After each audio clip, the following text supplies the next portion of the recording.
Given that there was so much drama in recent weeks, not just about the issue around anti-Semitic speech on campus, but also about her own work, what was the straw that broke the camel's back? Do we know? Of course, I don't know. First of all, as you said, Harvard Crimson's reporting this. I don't have it independently, and it's hard to know what went on. It would have been up to the corporation, it's called at Harvard, which is a 12-person board. I think actually they're short one person right now.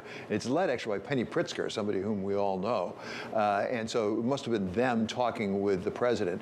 And it bears remembering, this is not just Harvard. We also had this at MIT. We had it at Penn. The Penn president stepped down. The president of the trustees, it's called at Penn, stepped down as well, Scott Bach. But there was a lot of pressure that was brought to bear. One of the interesting things here is about the plagiarism that you mentioned, Shanali.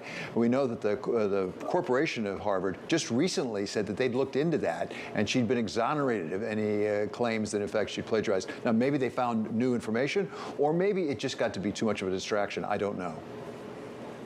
Well, and David, it also speaks to the fact that it's not really just the Harvard Corporation or the public, for that matter, that factors in here. It's donors as well. Many of them well-known Wall Street names, like Bill Ackman, for example, that have been exerting a certain degree of pressure here. And that has not let up, even after the Harvard Corporation backed Claudine Gay just weeks ago.